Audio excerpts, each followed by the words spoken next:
Question आपके 2 से 3 आते हैं। इसके बाद आपका आ जाता है सेटिंग अरेंजमेंट। ठीक है, सेटिंग अरेंजमेंट के भी आपके 2 से 3 क्वेश्चन, 3 से 4 क्वेश्चन आपको दिख जाएंगे। स्लोगिज्म, ठीक है, इसके 2 से 3 क्वेश्चन है। फिर क्लासिफिकेशन, इसके 2 से 3 क्वेश्चन है। कैलेंडर एंड क्लॉक, इसके 1 से 2 क्वेश्चन है। ठीक है, और नॉन वर्बल रीजनिंग, यानी कि आप इससे रिलेटेड घबराना नहीं है, बिल्कुल जनरल क्वेश्चन आते हैं, अंडरस्टैंडिंग बेस्ड क्वेश्चन होते हैं। इसके 2 से 3 क्वेश्चन आपके आते हैं। फिर आपका टीचिंग मेथड्स और एड्स। टीचिंग मेथड्स जो होते हैं यानी शिक्षण की विधियाँ, बहुत ईजी टॉपिक है। शिक्षण सामग्री और मेथड्स, इससे भी 3 से 4 क्वेश्चन आते हैं। बहुत बेसिक जनरल टॉपिक है, आराम से कवर हो जाए, स्कोर कर लोगे।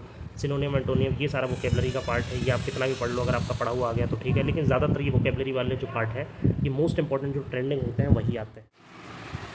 तो हेलो हाय नमस्कार आप सभी को दोस्तों, कैसे आप सभी, उम्मीद है आप सभी बहुत बड़े होंगे। तो जिस वीडियो का आप सभी का बेसब्री से इंतजार था, वो वीडियो आपके लिए मैं लेके आ गया हूँ। आप सभी ने थंबनेल टाइटल देख लिया होगा। टॉपिक हमारा है RIC 2026 detail topic wise weightage guide, यानी कि जो हमारे मोस्ट इंपॉर्टेंट टॉपिक्स हैं पिछले 3-4 साल के पेपर एनालाइज करने के बाद। हमारा सिलेबस आपको पता है काफ़ी बड़ा सिलेबस है, और बहुत सारे बच्चे ऐसे होंगे जो बहुत पहले से तैयारी कर रहे होंगे, बहुत से ऐसे होंगे जो कुछ टाइम एग्जाम डेट आने के बाद पढ़ना शुरू किया होगा।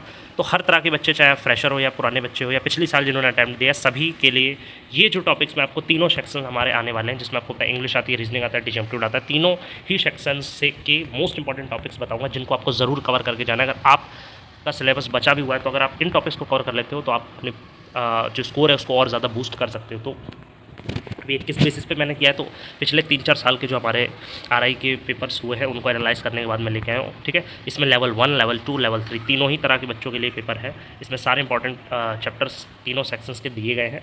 ठीक है, लेवल 1, 2, 3 में बस इतना फ़र्क समझ लो, टॉपिक लगभग वही रहते हैं, सेम ही पेपर आता है, आपको पता है, बस लेवल का फ़र्क है। लेवल 1 में थोड़ा ओवरऑल पैटर्न की अगर मैं बात करूँ तो लेवल 1 का जो ओवरऑल पैटर्न है उसको आप ईजी कह सकते हो। ठीक है, और लेवल 2 का इजी टू मॉडरेट होता है, और लेवल 3 मॉडरेट टू हार्ड की तरफ जाता है। ठीक है, तो सीधी सी बात है, ये 12th बेसिस पे हो रहा है तो थोड़ा इजी ही रहेगा। ये ग्रेजुएशन बेसिस पे है, ये पोस्ट ग्रेजुएशन बेस पे है। ठीक है, थोड़ा थोड़ा लेवल बढ़ जाएगा। सिलेबस आपको पता है सेम है, क्वेश्चंस का पैटर्न सेम है, चैप्टर सेम है, सेक्शन सेम है, एग्जाम पैटर्न भी सेम है। एग्जाम पैटर्न सिंपल सा आप सभी को पता होगा, नहीं तो फिर भी बता देता हूँ। टोटल आपको पता है 80 क्वेश्चन आएंगे, जिसमें से 20 आपके इंग्लिश होते हैं, 30 रीजनिंग और टीचिंग एप्टीट्यूड के होते हैं। एक क्वेश्चन 2 मार्क्स का होता है तो 160 मार्क्स से हो गए। टोटल 2 घंटे का आपको टाइम मिलता है। ठीक है, नेगेटिव मार्किंग इसमें 1/4 की होती है, यानी कि आप अगर आपको लगता है तो आप 2 क्वेश्चन में भी डाउट है तो उसको भी आपको लगाना चाहिए। ठीक है, बट 3 वाला रिस्क नहीं लेना चाहिए। और टाइम का भी देखो, अब पेपर पहली बार CBT मोड में हो रहा है, कई सालों से पेपर ऑफलाइन हो रहा था, तो उसके लिए भी आपको थोड़ा सा प्रिपेयर रहना पड़ेगा। पेपर कई सालों बाद पहली बार CBT मोड में हो रहा है और 2 घंटे का रहेगा, तो थोड़ा सा स्पीड भी आपको मेंटेन करना होगा, दिक्कत भी हो सकती है। ठीक है, तो अब फाइनली टॉपिक पे आ जाते हैं। तो सबसे पहला जो हमारा है पार्ट वो है इंग्लिश। अगर देखिए मैं यहाँ पे इंग्लिश लैंग्वेज की बात करता हूँ, हमारा 20 मार्क्स का आता है। इसमें सबसे पहले क्या क्या आएगा, मैं वेटेज भी साथ में लेके चलूँगा। सबसे पहले यहाँ पे देखो रीडिंग कॉम्प्रिहेंशन, एक आपको पता है इसमें कॉम्प्रिहेंशन आता है। ठीक है, कॉम्प्रिहेंशन जो है यहाँ पे आप देख सकते हो, तो कॉम्प्रिहेंशन वाला जो पार्ट है ये आपका, इसमें 4 से 5 क्वेश्चन आपके एक्सपेक्टेड होते हैं आने, और ठीक है, इसको आपको बहुत अच्छे से तैयार करना है। इसके लिए अब इसको तैयार करने के लिए कोई अलग से बुक वगैरह कुछ नहीं है, इसके लिए बस आपको थोड़ी प्रैक्टिस, प्रीवियस क्वेश्चंस में पेपर्स में जितने भी आपको ऐसे सेट दे रखे हैं, क्वेश्चंस पैसेज दे रखे हैं, उनको प्रीवियस सॉल्व कर लो, अच्छी से प्रैक्टिस आपकी हो जाएगी। फिर दूसरा आपका आता है ग्रामर। ग्रामर पार्ट भी इसमें आता है। ग्रामर में आपको देखो वैसे तो बहुत वास्ट ग्रामर होता है, लेकिन ग्रामर में भी कुछ इंपॉर्टेंट टॉपिक्स हैं। जैसे अगर आप देखोगे जिसमें टेंस है, आर्टिकल्स है, प्रीपोजिशंस है, सब्जेक्ट वर्ब एग्रीमेंट, ये 4 मोस्ट इंपॉर्टेंट टॉपिक्स हैं ग्रामर को, जिनको आपको कवर करना ही करना है। ठीक है, और ये एक्सपेक्टेड वेटेज इनका 5 से 6 क्वेश्चन इसमें ज़रूर आते ही आते हैं, हर साल 5 से 6 क्वेश्चन इसमें आपके टेंस, आर्टिकल्स, प्रीपोजिशन और सब्जेक्ट वर्ब एग्रीमेंट, ये 4 टॉपिक को आपको बहुत अच्छे से तैयार कर लेना है। ठीक है, आगे अगर मैं यहाँ पे बात कर लेता हूँ सिनोनिम, तीसरा टॉपिक की, तो वो है आपका सिनोनिम एंटोनियम। ठीक है, सिनोनिम एंटोनियम मतलब आपको पता ही होगा, ये हमारा वोकेबलरी में पार्ट आ जाता है। इसमें आपके 2 से 3 क्वेश्चन इसके आते हैं, और बहुत हाई प्रायोरिटी है कि आएंगे ही आएंगे। हर पेपर में आपको सिनोनिम एंटोनियम दिखेगा। इसको कैसे तैयार करना है, तो इसके लिए जो भी SSC लेवल की बुक है या सबसे बेस्ट है, आप लेटेस्ट ही सिनोनिम एंटोनियम आता है, तो अगर आप इंग्लिश का न्यूज़पेपर वगैरह फॉलो करते हो तो उससे भी हो ही जाएगा। ठीक है, तो ये आपको यहाँ से अपने प्रिपेयर कर लेना है, या कोई प्रीवियस पेपर की बुक भी SSC लेवल की ले सकते हो, बट बुक कोई खास ज़रूरी नहीं है 2-3 मार्क्स के लिए। बस लेटेस्ट अखबार वगैरह देखते रहिए, जो ट्रेंडिंग वर्ड्स होते हैं वही ज़्यादा आते हैं। फिर आपका ईडीएम वाला पार्ट आ जाता है, ईडीएम फ्रेसेस। ईडीएम फ्रेसेस भी इसमें आता है। ईडीएम जो है वो यहाँ पे 1 से 2 क्वेश्चन आपके ईडियम फ्रेसेस के आते हैं, ये भी वोकेबलरी का पार्ट है। देन आपका वन वर्ड सब्स्टिट्यूशन है, वन वर्ड सब्स्टिट्यूशन के भी 1 से 2 क्वेश्चन आते हैं। फिर आपका एरर डिटेक्शन है, इसमें अशुद्धियाँ ढूंढना होता है, क्या गलती है, इसमें आपके 2 से 3 क्वेश्चन इसके आते हैं। और लास्ट आपका फिल इन द ब्लैंक्स या क्लोज टेस्ट, दोनों में से कोई एक चीज़ आती है और ये भी 2 से 3 मार्क्स के आते हैं। ठीक है, तो ये आपके कुछ मोस्ट इंपॉर्टेंट टॉपिक्स हो गए जो आपको इंग्लिश ग्रामर के सबसे पहले कवर करने ही करने हैं। ठीक है, ये लगभग आपके अच्छे से अगर आप कर लोगे तो 20 में से 16, 17, 18 तक आप आराम से पहुंच सकते हो, 15 तक तो बहुत आराम से चले जाओगे। ठीक है, तो इन टॉपिक्स को सबसे पहले कवर करिए। इसमें भी सबसे ज़्यादा जो कवर फोकस वाली चीज़ है वो आपकी ग्रामर है, क्योंकि ये जल्दी आपको मार्क्स देंगे। इसमें टेंस, आर्टिकल, प्रीपोजिशन ये जल्दी से कवर कर लो। कॉम्प्रिहेंशन के लिए थोड़ी प्रैक्टिस स्कोर कर लोगे। सिनोनियम, एंटोनियम ये सारा वोकेबलरी का पार्ट है, ये आप कितना भी पढ़ लो, अगर आपका पढ़ा हुआ आ गया तो ठीक है। लेकिन ज़्यादातर ये वोकेबलरी वाले जो पार्ट है, ये मोस्ट इंपॉर्टेंट जो ट्रेंडिंग होते हैं वही आते हैं। ऐसा नहीं है कि कहीं से भी आ जाएंगे, 1-2 तो देखो ऊट पटांग देंगे ही, और ज़्यादातर बहुत ज़्यादा जो रिपीटेड होते हैं वही आते हैं। तो थोड़ी PYQ देख लो, उनसे भी रिपीट हो सकते हैं, या ट्रेंडिंग जो वर्ड्स हैं वो देखें, और ये ग्रामर से ही आपका कवर हो जाएगा, फिल इन द ब्लैंक्स और क्लोज टेस्ट। ठीक है, तो इनको आप सबसे पहले तैयार करो। आप आराम से 20 में से आप 15 प्लस तो बहुत ईजिली कर लोगे, 16-17 तक आराम से पहुंच जाओगे। 2-3 क्वेश्चन देखो हो ही जाते हैं वोकेबलरी के गलत। सेकंड पार्ट हमारा आता है जिसको हम बोलते हैं टीचिंग एप्टीट्यूड। अगर मैं पार्ट बी की बात करूँ जिसका टीचिंग एप्टीट्यूड की, तो सबसे ज़्यादा स्कोरिंग पार्ट आपका यही होता है। ठीक है, देखो ये ध्यान रखिए, मैं फिर से बता देता हूँ, ये जो मैं बता रहा हूँ ये लेवल 1, लेवल 2 और लेवल 3, 1, 2, 3 सभी के लिए सारा सिलेबस आपको पता है सेम है, एग्जाम पैटर्न सेम है। ठीक है, सिलेबस सेम है और ये टॉपिक्स भी सेम है, बस मैं बता रहा हूँ लेवल का फ़र्क थोड़ा सा हो जाएगा, किसी में थोड़ा ईजी रहेगा लेवल, किसी में बढ़ जाएगा। तो ये हर एक बच्चा, चाहे BSc BEd वाला हो, 2 ईयर BEd 2 ईयर एमएड, किसी भी कोर्स में किसी भी आरे के लिए आपने अप्लाई किया, सबके लिए ये टॉपिक्स इंपॉर्टेंट है। ठीक है, फिर टीचिंग एप्टीट्यूड की अगर मैं बात करता हूँ तो इसमें आपको देखो सबसे पहले कौन सा टॉपिक देखना है, सबसे पहला आपका देखना है चाइल्ड डेवलपमेंट। ठीक है, CDP जिसे बोलते हैं, ये आपको पता है CTET में भी आता है, टेट में भी आता है, और टीचिंग एग्जाम्स में भी ये टॉपिक जरूर आता है कहीं ना कहीं। तो चाइल्ड डेवलपमेंट इसके अंदर ये वाला टॉपिक अगर आप, ये आपका लगभग 6 से 8 मार्क्स का रहेगा, सबसे पहले आपको इसको कवर करना है। फिर दूसरा इसी में टॉपिक आपका आ जाता है, ठीक है, लर्निंग थ्योरीज। ठीक है, मतलब कि लर्निंग से जुड़ी, सीखने जुड़े सिद्धांत, हिंदी में कहें तो अधिगम से जुड़े जो सिद्धांत हैं, जो अलग अलग बाल मनोविज्ञान यानी कि चाइल्ड CDP से जुड़े हुए जो भी साइकोलॉजी, चाइल्ड साइकोलॉजी से जुड़े हुए जो मनोवैज्ञानिक थे, ठीक है, उनकी जो थ्योरीज़ है उनसे क्वेश्चन ज़रूर आता है, 4 से 5 क्वेश्चन आपके आते हैं। ठीक है, इसका भी वेटेज बहुत ज़्यादा है। फिर आपका थर्ड और अगला टॉपिक है मोटिवेशन एंड रीइंफोर्समेंट। ठीक है, मोटिवेशन यानी प्रेरणा और रीइंफोर्समेंट यानी पुनर्बल। ठीक है, तो इससे ये बेसिक ही क्वेश्चन इससे आते हैं 2 से 3 मार्क्स के। अब ये CDP और लर्निंग थ्योरीज ऐसी हैं जो थोड़ा सा प्रैक्टिकल है, ये आपको पढ़ना पड़ेगा, चाहे CDP आपको पढ़नी पड़ेगी, नहीं तो आप क्वेश्चन नहीं कर पाओगे। मोटिवेशन रीइंफोर्समेंट आप जनरल क्वेश्चन आते हैं वो आप थोड़ा सा अंडरस्टैंडिंग से भी कर सकते हो। फिर आपका इंक्लूसिव एजुकेशन है, इसको भी बहुत, इससे ज़रूर क्वेश्चन आपका बनता ही बनता है। इंक्लूसिव एजुकेशन जो है NEP के अंदर भी बहुत इस पर फोकस किया गया है, समावेशी शिक्षा, इसके भी आपके 3 से 4 क्वेश्चन आते हैं, और कुछ क्वेश्चन इसमें थोड़े से फैक्चुअल भी, ऑब्जेक्टिव भी होते हैं। ठीक है, थोड़े फैक्चुअल होते हैं, ऑब्जेक्टिव होते हैं, उसके लिए थोड़ा पढ़ना पड़ेगा। इसके साथ ही जो आपका लर्निंग थ्योरीज है, CDP है, इसमें भी आपके मतलब कि ऐसे ही क्वेश्चन रहते हैं। ठीक है, तो इनको भी आपको थोड़ा अच्छे से देखना पड़ेगा, ऑब्जेक्टिव क्वेश्चन ज़्यादा आते हैं। ठीक है, इसमें भी और इसमें भी, तो इनको थोड़ा आपको अच्छे से देखना होगा। फिर आपका आ जाता है अगला टॉपिक असेसमेंट एंड एवोल्यूशन। तो इसमें ये आपका हो गया आकलन। ठीक है, आकलन और मूल्यांकन, ये वाला टॉपिक भी बहुत इंपॉर्टेंट आपका हो जाता है। 3 से 4 क्वेश्चन इसके ज़रूर आते ही आते हैं, 3 से 4 क्वेश्चन। ठीक है, और बहुत जनरल टॉपिक है, बहुत ईजिली कवर हो जाएगा। असेसमेंट और एवोल्यूशन कि आपका जो असेसमेंट है, एवोल्यूशन है, इससे जुड़ी कुछ सिद्धांत हैं, कुछ चीज़ें हैं, थ्योरीज़ है, कुछ चीज़ें हैं जो आप देखो, बहुत छोटा सा टॉपिक है, जल्दी से आप कवर कर सकते हो। ठीक है, अगर देखो हो पाएगा पॉसिबल तो मैंने आपको ऑलरेडी बताया था कि मैं आपके लिए क्लासेस बिल्कुल प्रोवाइड करूँगा, बट सबसे पहले मेरा प्लान ये है कि अब हमारे पास टाइम बहुत कम है, आप देखोगे मुश्किल से 15 से 20 दिन है, तो सबसे पहले तो मैं आपको PYQ सॉल्व करवाऊँगा जितने ज़्यादा हो सकेंगे, जो भी पेपर्स हमारे पास अवेलेबल हैं।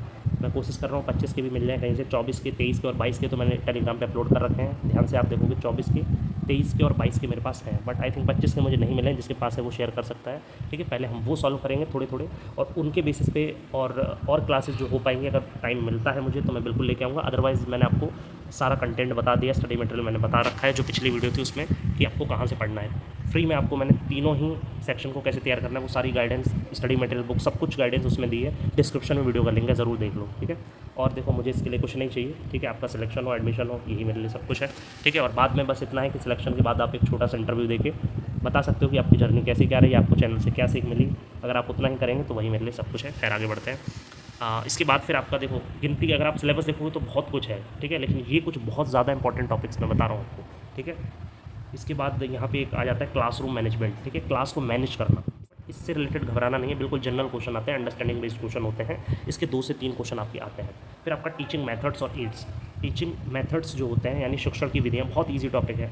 शिक्षण सामग्री और मेथड्स, इससे भी 3 से 4 क्वेश्चन आते हैं, बहुत बेसिक जनरल टॉपिक है, आराम से कवर हो जाता है। एजुकेशनल साइकोलॉजी, तो देखो इसमें से मैं आपको बता देता हूँ थोड़े अच्छे से जो पढ़ने वाले टॉपिक हैं वो आपका CDP है, ये थोड़ा ऑब्जेक्टिव आते हैं, लर्निंग थ्योरीज है, एजुकेशनल साइकोलॉजी है, थोड़ा सा इंक्लूसिव एजुकेशन। ये 4 टॉपिक ऐसे हैं जिनको थोड़ा अच्छे से आपको पढ़ना पड़ेगा। बाकी ये teaching methods, classroom management, assessment, motivation, ये सारे जनरल टॉपिक्स हैं जो आप अंडरस्टैंडिंग से भी कर सकते हो। थोड़ा सा एक बार देख लेना इनको, बाकी इनको थोड़ा बहुत अच्छे से आपको पढ़ने की ज़रूरत है। बाकी ये सारे ही टॉपिक बहुत ज़्यादा ज़रूरी हैं, तो इनको आप अच्छे से ज़रूर तैयार कर लो, ठीक है। अगर आपने कर लिया तो और अच्छी बात है, इनको बहुत अच्छे से रिवाइज़ कर लो, प्रैक्टिस कर लो इनकी। और जो नए हैं जिनका सिलेबस बचा हुआ है तो वो सबसे पहले इनको ही पढ़ लेंगे तो भी आपका काम हो जाएगा, बहुत अच्छा बेहतर स्कोर करेंगे, ठीक है। 30 में से आप आराम से 25 स्कोर कर लोगे अगर इन टॉपिक्स को ही आप तैयार कर लो। बस मैं इसमें एक लास्ट टॉपिक और ऐड करना चाहूँगा, ठीक है, जो ऐड करना मैं भूल गया था, वो आपका है NEP 2020 और NCF 2023, 22 और 23, ये 2 टॉपिक और बहुत ज़्यादा ज़रूरी है। इससे भी 3 से 4 क्वेश्चन, 2 से 3 क्वेश्चन सॉरी आपके मिल ही जाएंगे, टोटल जोड़ोगे 3 से 4 क्वेश्चन आपको मिल जाएंगे। NEP 2020 और NCF 2022-23, ठीक है, इसको जरूर तैयार कर लेना है। ये आपका टीचिंग एप्टीट्यूड वाला पार्ट हो जाता है। अब यहाँ पे फाइनली आ जाते हैं पार्ट C की तरफ, जो है हमारा लास्ट में हमारा आ जाता है रीजनिंग एबिलिटी, ठीक है। रीजनिंग की अगर मैं बात करूँ तो, और देखो ये भी मैं थोड़ा सा बताना चाहूँगा, टीचिंग एप्टीट्यूड ही ऐसा सेक्शन है जो सबसे ज़्यादा स्कोरिंग पार्ट है, इजी पार्ट है, जिसको आप बहुत कम समय में, मैं कहूँगा तो 1 हफ्ते में तैयार कर सकते हो अगर आप देखो तो। बहुत बड़ा सिलेबस नहीं है, बट इंग्लिश ग्रामर टाइम लगता है इंग्लिश को कवर करने में। इसमें कितनी भी मेहनत करोगे आप 15, 16, 17 ही तक पहुँचोगे, क्योंकि वोकैब वाला पार्ट बहुत वास्ट है, ठीक है। और रीजनिंग भी बहुत बड़ा सिलेबस है, जो जिसकी तैयारी है उसके लिए रीजनिंग ईजी है, बट जो फ्रेशर है उनके लिए बहुत कुछ है सीखने का, ठीक है। तो थोड़ा, लेकिन इतना समय भी 15 से 20 दिन भी काफ़ी होता है इस सिलेबस को कवर करने के लिए। बाकी आप पहले से तो प्रिपेयर कर ही रहे होगे, आपके पास अच्छा खासा टाइम था, मैं तो आपको बहुत पहले से ही बता रहा था, है ना। तो आपके पास तैयारी तो पर्याप्त होगी, बट जिन्होंने नहीं की उनके लिए मैं बता रहा हूँ। अब लास्ट आ जाते हैं रीजनिंग।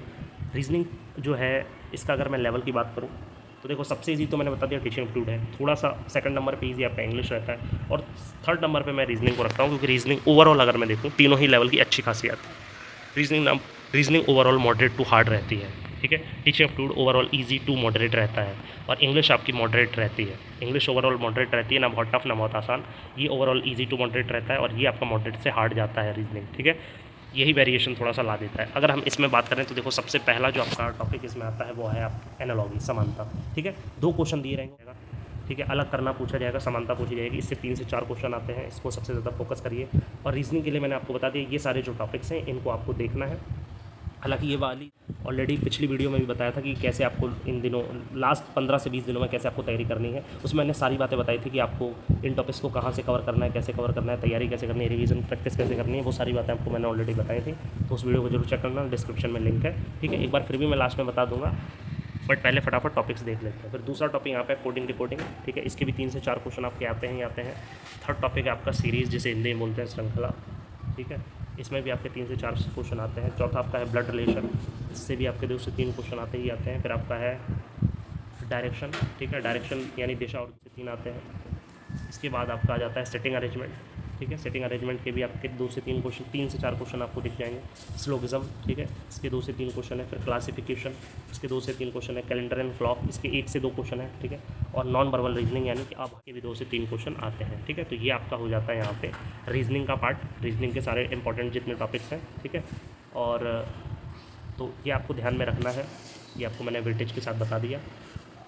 इसके लिए देखो अब मैं एक बार फिर भी दोहरा देता हूँ इस बात को, इन सारे टॉपिक्स को कवर कैसे करोगे, तो मैंने उस वीडियो जो लास्ट वीडियो है जिसका मैंने लिंक दिया है, ठीक है, इस वीडियो में भी मैंने आपको प्लेलिस्ट की लिंक दी है, वहाँ से इन टॉपिक्स को आप कवर कर लो, उन कॉन्सेप्ट के नोट्स जो है वो लिख लो, ठीक है। और PYQ से 2-3 साल के जो पेपर है उनसे प्रैक्टिस कर लो। साथ में हमारी जो वीडियोस अभी आएंगी PYQ में सॉल्व कराऊंगा रीजनिंग की, उनकी उसमें देख लेना, उसमें मैं आपको सॉल्यूशन हर चैप्टर की कुछ ट्रिक्स बता दूंगा, ठीक है, टेक्निक्स बता दूंगा, क्लासेस कुछ लेके आऊँगा, उनको आप देखते रहना, उससे आपकी तैयारी हो जाएगी। सेम टीचिंग एप्टीट्यूड के लिए भी एक प्लेलिस्ट है, उसको आप देख लीजिए, उसके शॉर्ट नोट्स बना लो, बार बार उनको रिवाइज करो, PYQ में प्रैक्टिस करो, हमारी क्लासेस जो PYQ की सॉल्यूशन की है उनको देखते रहना, ठीक है। और साथ में कुछ क्लासेस अगर पॉसिबल होंगी तो मैं भी लेके आ जाऊँगा और तैयारी को आपको बूस्ट करने के लिए, if it is possible. Otherwise PYQ तो मैं कराऊंगा ही कराऊंगा, बट प्रिपरेशन क्लासेस अगर पॉसिबल हुआ 10 से 15 दिनों में कुछ और टॉपिक्स की मैं लेके आ जाऊँगा, तो उनको भी आप देख लेना, काफ़ी है। सेम इंग्लिश में आपको एक प्लेलिस्ट दूंगा, वहाँ से आप कवर करिए, नोट्स बनाइए, रिवाइज करिए, PYQ प्रैक्टिस करिए, ठीक है। और जो क्लासेस हैं हमारी वो भी फॉलो करें, PYQ वाली।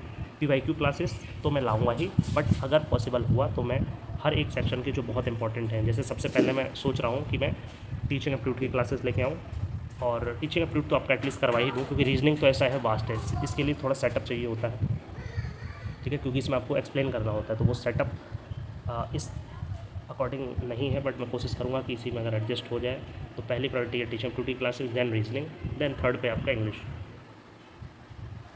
तो ये सारे टॉपिक्स हैं। अगर मैं इनके अंदर भी अगर आपको मैं टॉप 20 टॉपिक्स की बात करूँ जो आपको कवर करने ही चाहिए, तो टॉप 20 में आपका ये आ जाता है, जिसमें आपका रीजनिंग, रीडिंग कॉम्प्रिहेंशन है, ग्रामर रूल्स है, एरर डिटेक्शन है, चाइल्ड डेवलपमेंट है, लर्निंग थ्योरीज है, इंक्लूसिव एजुकेशन है, असेसमेंट है, evolution, teaching methods, analogy, coding, series, blood relation, direction, sitting arrangement, syllogism, education psychology, motivation, classroom management, vocabulary और cross test, ठीक है, इसको छोड़ दीजिए आप, बट आपको ये सारे टॉपिक्स कवर करने हैं। अगर आप इतना कर लेते हो, कोई भी दिक्कत आपको नहीं है होगी, ठीक है, और बहुत अच्छे से आप सिंपली इन टॉपिक्स को आप देखिए, ठीक है, और जो चीज़ें मैंने बताई उसको फॉलो करिए। बाकी वीडियो अच्छी लगी तो उसे लाइक ज़रूर करें, ठीक है, चैनल को नए हैं तो सब्सक्राइब कर लें, ताकि ऐसी और अपडेट आपको मिलती रहे, टिल एडमिशन सारी आ रही गाइडेंस आपको मिलती रहेगी, ठीक है।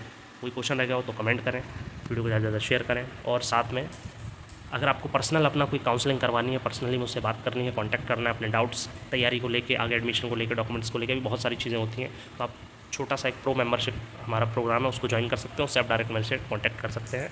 बाकी और कोई प्रॉब्लम, और टेलीग्राम पे PYQ अगर चाहिए तो टेलीग्राम ज्वाइन कर लो, वहाँ से आपको मिल जाएंगे 3 साल के। मिलेंगे नेक्स्ट वीडियो में, तब तक जय हिंद। और क्लासेस की जहाँ तक बात है तो देखिए, अब जो अपकमिंग वीडियोस आएंगी जितनी भी, सिंपली मैं उसमें यही है कि सबसे पहले PYQ आपको सॉल्व कराऊंगा, PYQ के साथ साथ आपकी कुछ प्रिपरेशन क्लासेस भी मैं लेके आऊँगा, जो मुझे लगता है जितनी पॉसिबल होंगी, ठीक है। जैसे इंग्लिश में आपको यहाँ पे कुछ ग्रामर के ये टॉपिक्स कवर करवाऊंगा मैं, ठीक है, टीचिंग एप्टीट्यूड के कुछ टॉपिक्स कवर करवाऊंगा, ठीक है, और कुछ रीजनिंग की जो चीज़ें मुझे लगता है, तीनों सेक्शन के कुछ ऐसे टॉपिक्स हैं जो बहुत ज़्यादा स्कोरिंग है, जिनके लिए मेरे पास कुछ कॉन्सेप्ट है, या फिर ट्रिक्स हैं, टेक्निक्स हैं, या ऐसी चीज़ें हैं जिससे आपका मार्क्स या आपकी तैयारी और बूस्ट हो सकती है, वो चीज़ें मैं ज़रूर लेकर आऊँगा, ठीक है। तो उसके लिए चैनल से जुड़े रहना, ठीक है, और चैनल से जुड़े रहिए, बाकी सारी आपको गाइडेंस मिलती रहेगी। मिलेंगे नेक्स्ट में, तब तक तैयारी करते रहिए।